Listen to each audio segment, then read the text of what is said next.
What's up, peeps? We're back. As always, I'm your host, Lee Benson. Thank you so much for joining us for our YouTube edition of the AEW Insider. As always, we got a heck of a show. Remember, if you want to win that Bray Wyatt Ringside Collectibles exclusive Firefly Funhouse action figure, you got to stick around to the end of the episode. As always, since this is the AEW Insider, let's kick it off with a little AEW news. AEW. Well, AEW's biggest pay-per-view of the year, Revolution, is this Sunday. Here is the current full card in my predictions. First up, we do have the buy-in match, which is Rio and Thunder Rosa versus Britt Baker and Reba. Now, on this list, I'm telling you, for this pay-per-view, I will get a lot wrong, because as always, you know, I go for who I like, not who I really think is going to win, and I almost always go for the underdogs. Now, in this match, I think Rio and Thunder Rosa are going to win it, only because Thunder Rosa had a big loss to, I believe, Britt Baker not even a few weeks ago, and Britt Baker and Reba are on fire. They got to give the baby faces a little time to shine. So even though I feel that Rio and Thunder Rosa will take this win home, I'm still going with the Good Doctor and our homegirl Reba. We also have Orange Cassidy and Chuck Taylor versus Miro and Kip Sabian. Now, everybody and their mother is going to go for Orange Cassidy and Chuck Taylor, and they might actually win it, only because Chuck was doing a lot of bullshit for Miro and Kip for a couple of weeks until he rebelled. But I always go for the heels because I love the heels, and I think they need to give Miro a proper push like he deserves before he gets fed up and he leaves again. So I am going to go with Miro and Kip personally, but I think Orange Cassidy and Chuck Taylor will take home the win. We also have the Casino Tag Team Royale. We have Bear Country versus Santana and Ortiz versus Stu Grayson and Evil Uno versus John Silver and Alex Reynolds versus Top Flight versus Private Party versus the Butcher and the Blade. Now, I'm a huge fan of Butcher and the Blade. I would love to see them pull out the win. I don't think it's going to happen, though, unless they plan on giving them the push that they deserve. Private Party is awesome. Like I said, I saw them numerous times live on the indie scene, plus at AEW live, but they're doing that whole Impact thing, so I don't know. Top Flight, John Silver and Alex Reynolds are awesome, and it's going to be great to see them have to go against their Dark Order Brotherhood, Stu Grayson and Evil Uno. You know that's got to happen sometime in a match. With Santana and Ortiz are excellent on the indie scene. AEW is really not doing much with them. And Bear Country, But I'm going to go with John Silver and Alex Reynolds to take this one home. We have the AEW Women's World Championship up for grabs, which is Shida versus Ryu. You know, I've been thinking Shida needs to pass the belt for quite a while now, give it to a different wrestler, but I don't think Ryu's going to be the one to do it. So I'm going to stick with Shida, and hopefully she passes that strap very soon.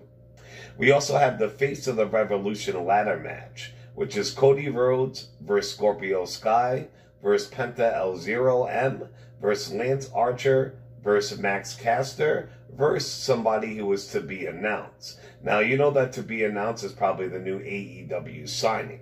Speaking about that new AEW signing, the person is going to premiere on this pay-per-view, and Tony Khan did drop a hint about the mystery star.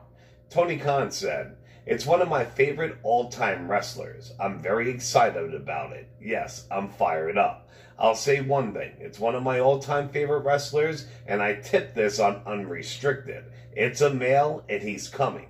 He's going to do great things for us. He's committed. He's going to sign a contract on Sunday's pay-per-view, and we're going to have great matches. And we'll have all kinds of news coming out of the show. It's going to be cool." So I got to go with the mystery person. If that mystery person to be announced is that person, I'm going to go with them. If not, you got to go with Scorpio Sky or Lance Archer to take this home. We also have the big money match, which is Hangman Adam Page versus Matt Hardy. Now, this storyline is okay. I do want to see Matt Hardy win, but Hangman does need payback. Even though he's got a little payback in the last week or two, I don't think that's going to be enough. So I think AEW is going to have Hangman Adam Page win, but I'm going with Matt Hardy.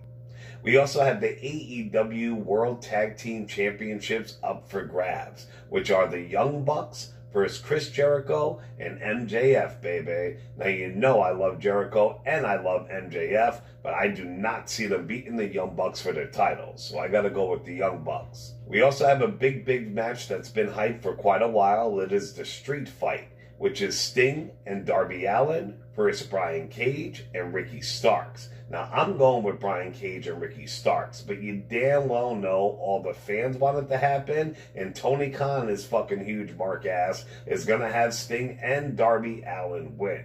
But I'm going with Brian Cage and Starks. Ricky Starks is the man. That dude is a star, and I'm a huge fan of the Team Taz stable. I wish they would get their proper due also. And finally, we had the exploding barbed wire death match for the AEW World Championship, which is Kenny Omega versus Jon Moxley. Now, this match is right in Jon Moxley's wheelhouse. This is what he does. This is what he gets off on. This is what he loves. Him and Kenny Omega had that fucking crazy match, that non-shit sanction match, whatever it was, a couple months back, and they legit got fined in real life. So I cannot even imagine what this match is going to be like. It's going to be fucking awesome, and it's going to be brutal. But I'm going with Kenny Omega.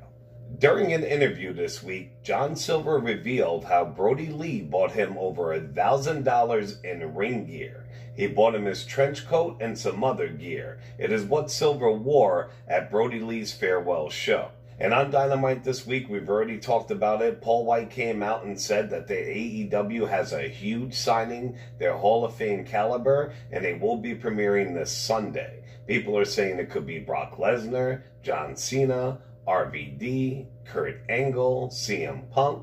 Who knows, but I'm stoked, peeps. So make sure you tune into Revolution tomorrow night. On to WWE. Well, it has happened. NXT is moving to Tuesday nights. WWE tried to go head-to-head against AEW. They even brought the best show that they have, and they got spanked.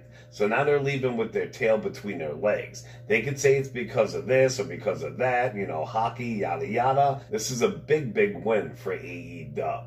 Well, on Raw this week, Bobby Lashley came to claim what was rightfully his newly won WWE title by the end of the night, and he accomplished just that. He beat The Miz in a lumberjack match and did become the WWE World Champ. So congrats, bro. It's been a long time coming.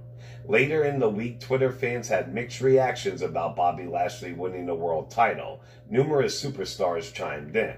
The conversation started when a Twitter user uploaded an image of a young black wrestling fan holding a replica WWE championship while looking up at images of Bobby Lashley, Kofi Kingston, and Dwayne Johnson, each holding the title. Another Twitter user tried to downplay the image and the racial importance of those titled reigns.